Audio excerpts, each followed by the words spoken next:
Hello, hello, hello. Thank you for joining me. And this is basically for people who are considering moving to Puerto Plata or Santiago. I have a friend of mine who is trying to make that decision as we speak.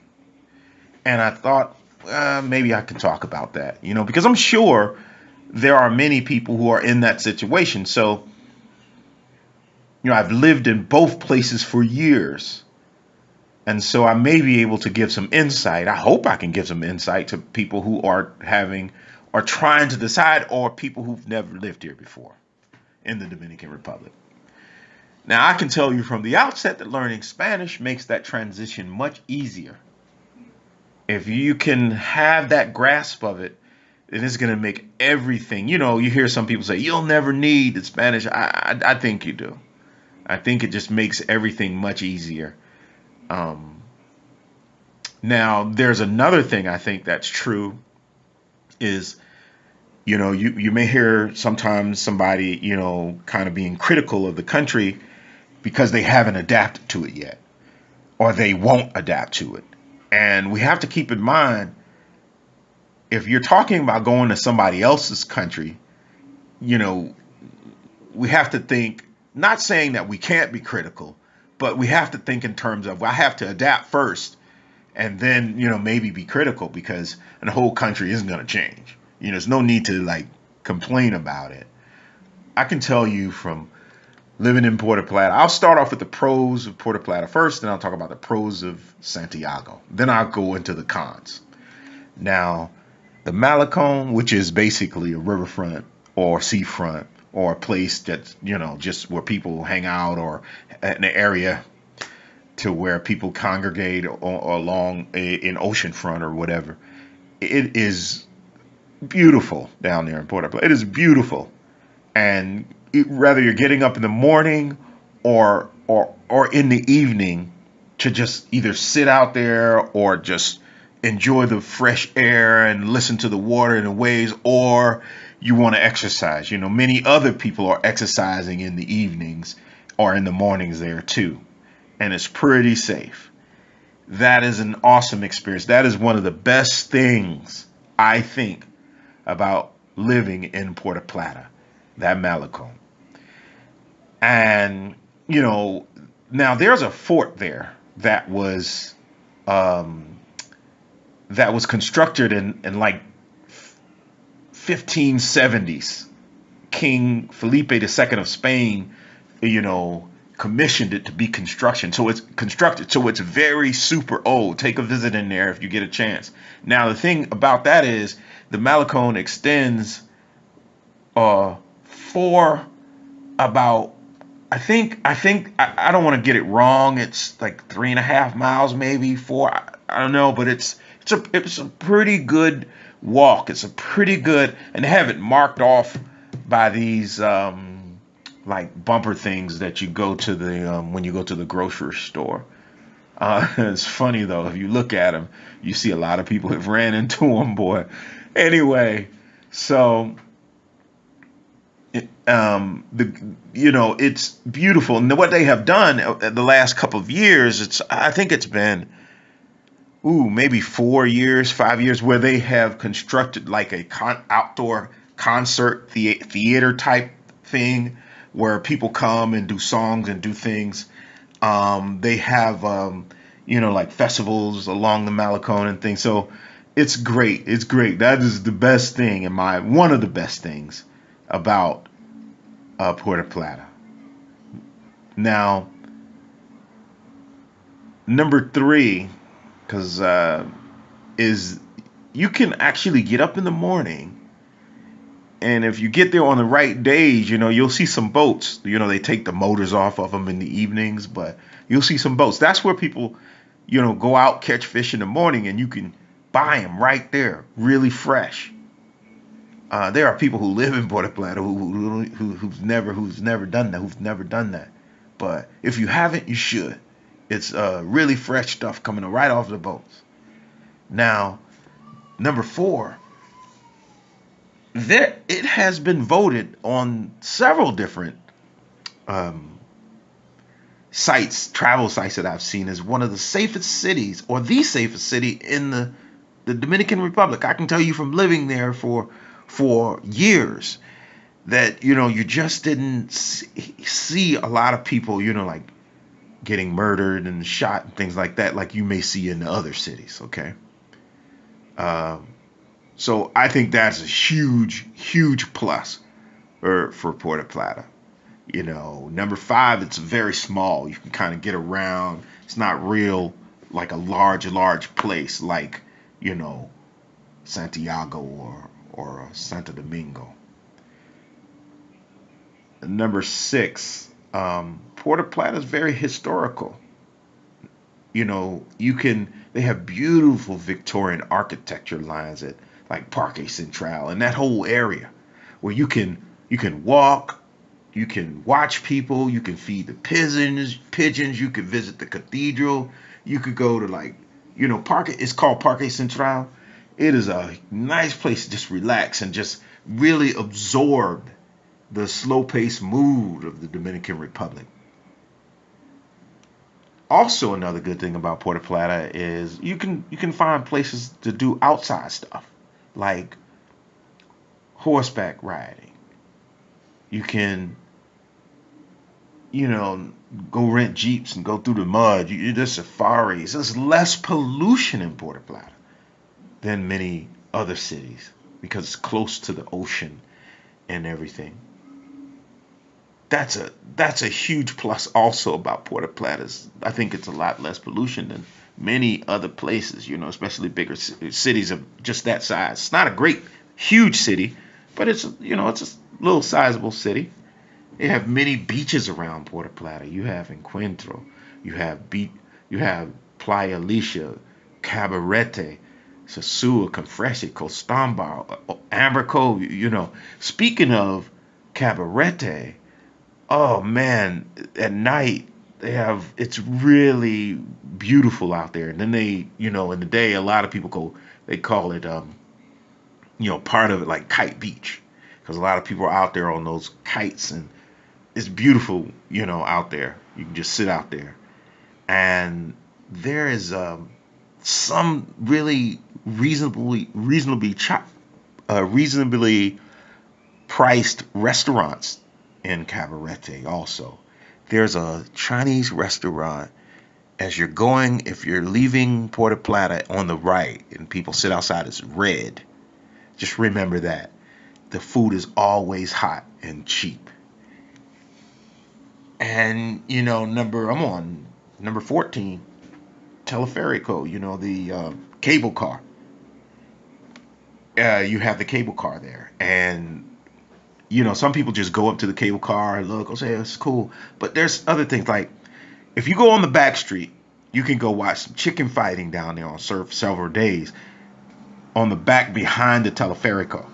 Now, if you want to get some good exercise in, right there where the chicken fighting is, walk up and just walk. There's a back street, you go all the way to the top of the Teleferico, and you can walk all the way back down. But make sure you have your water and you eat and stuff like that, so you won't be, because it's long. It's from all the way down at the bottom where they're fighting the chickens. It's gonna be a couple of hours. It's not gonna be two. So you got to be prepared for that. It's gives I think at least 3 to 4 hours, to do the whole thing. But it's worth it though. Number 15, you can do the 27 waterfalls, which is excellent. There's no way you wouldn't have a good time doing 27 waterfalls. Now, number 16, you can, do deep sea fishing. You have Ocean World out there also. Now, number 17 is there are many foreigners that live in Puerto Plata. So you have the opportunity to meet some good people. But then when I talk about the cons, I'll talk about the expats too. But it depends on your energy and how you are as a person. If you have bad energy, you're gonna attract bad people. I always say, how you speak is kind of, how you see the world, basically. So it's a really, you can really run into some really good people. Yeah, and Puerto Plata, yeah, because there are much more expats, which makes many businesses, apartments, um, things like that, much more adjustable to expats. One of the struggles that my buddy was going through was that it was a lot. We're thinking he was thinking that it may be much more difficult to get a place in in in Puerto Plata. I mean, in Santiago than Puerto Plata because it's just way more um, expats in Puerto Plata. So people accommodate expats a lot more. Now, in reference to Santiago, and I'm still in Santiago. I lived here for years. It's just cheaper. It's cheaper to live here in Santiago than it is in Puerto Plata. Because I'm comparing Puerto Plata and I've also lived in Santo Domingo, but this is just talking about Puerto Plata and Santiago. It's cheaper to live, and I think number two, a lot of things are cheaper. And number two is because there's simply more competition. There's more business competition, you know, and as a result, the market is going to require prices to deal with the demand. And so hence renting houses is going to be cheaper. Many things are going to be cheaper. Number three, there's a lot of schools here of higher education in Santiago. Now, when you have higher education, that transmutes into better hospitals, better, a lot of things. People with higher, education is going to transmute into a lot of things. So, number five, you have, Uber here is more pronounced than it is in Puerto Plata. And transportation is a lot easier to get around. It's kind of like, you can say Santiago could be considered like a hub of many outlets that go all over. There's many little small towns that Santiago is a hub for. So there's number six is more shopping. Number seven, there's more, meaning, Puerto Plata has a downtown, but it's not nearly as big as Santiago. You have many malls. You don't have any malls in um, in Puerto Plata, but you do in Santiago. Now there is a small theater in Puerto Plata. However, the screens are limited. There's more theaters here in Santiago. Now there's one place here, many places close. Camp David. Yeah, it's a restaurant and a hotel. You can see the whole city of um, of Santiago. If you hadn't seen it, look it up. Habaracoa. You can go kite flying up there. There's many things to do in Habaracoa. Very beautiful and it's very close to Santiago. Santiago is the second largest city in the country. It has a very rich history. You got the monument to the heroes of restoration. You got the Grand Cathedral here of Santiago. So, I think that those are some of the cons of Santiago. I think going back to, I'll say this, when let's say if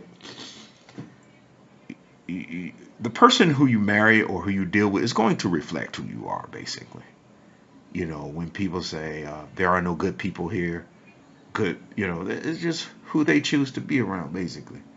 I know that when they say, like, guy told me the other day, man, these women, I know what he dealing with. I know what he dealing with. There are plenty of people here who's been working for 15, 20 years, 10 years, whatever. It's just, who we're around reflects who we are, basically, without saying a lot, or reflects what we're into.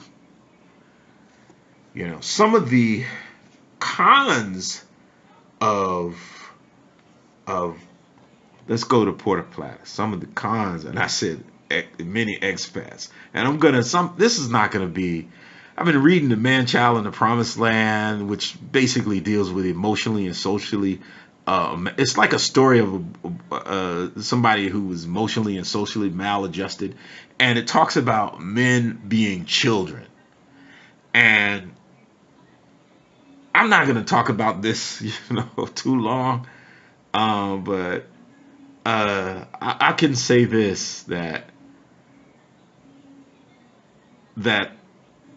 that you can find like people who come to the country and they're just not like mature, and you can tell what they're interested in. It speaks a lot about you know their mindset, and I'll leave that at that. I'll leave that at that. But there are good people here, is all I'm trying to say here. That is so with expats. There are expats that are mature, and there are expats here just trying to have fun. And once you reach a certain age, you're just like, hey man, I'm serious about life. So that can be a con because it's according to your attitude and your energy. Um, if you have a good mindset, you'll generally deal with good expats. If you have a bad mindset, you'll generally it will. We water seeks its own level.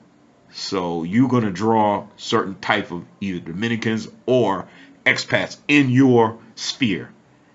And like I keep saying, I'll leave it at that. But some of the other cons of and that's true and I'm gonna say this in reference to the cons of Puerto Plata. One of the cons of Puerto Plata, like, and I think that it's so close to Sosua, and the lack of education and the lack of jobs, that psychology amalgamates from Sosua into Puerto Plata.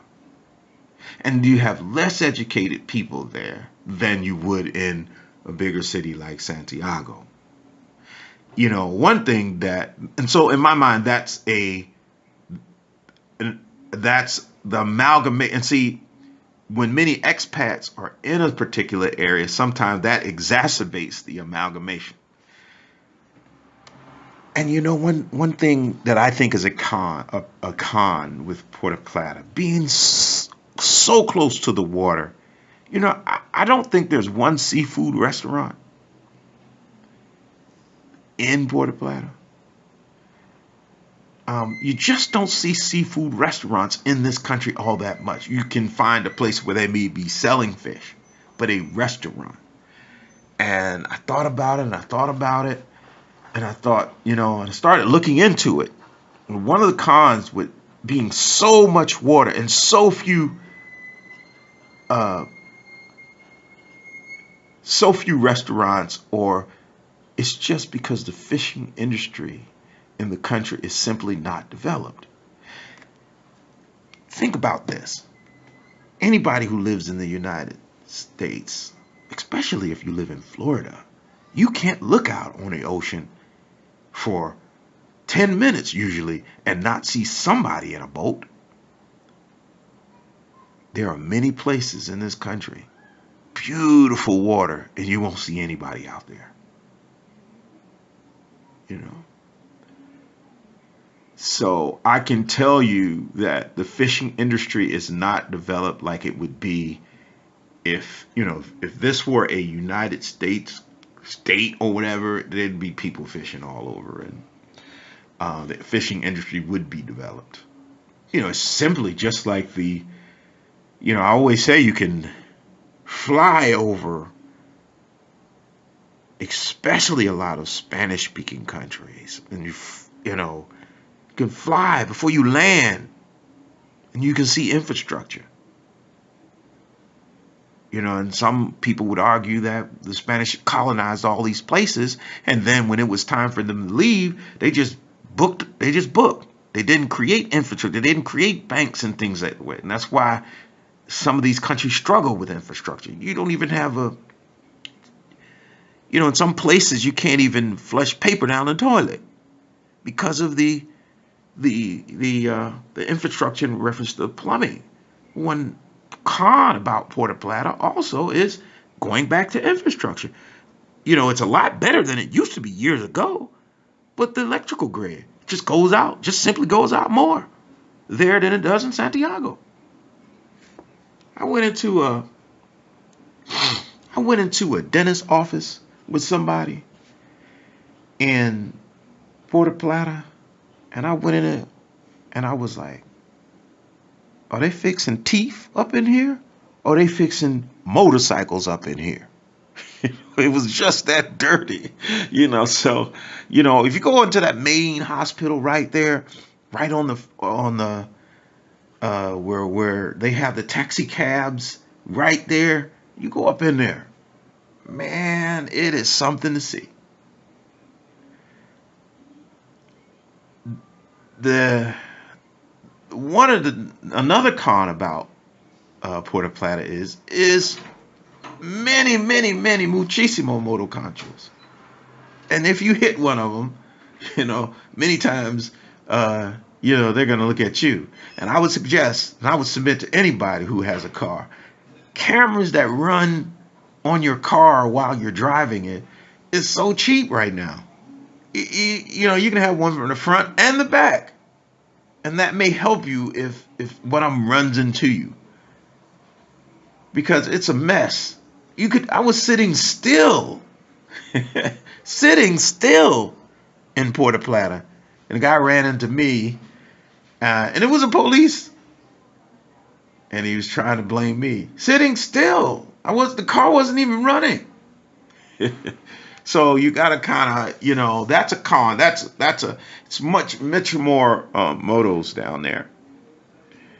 Now the cons of being in Santiago is like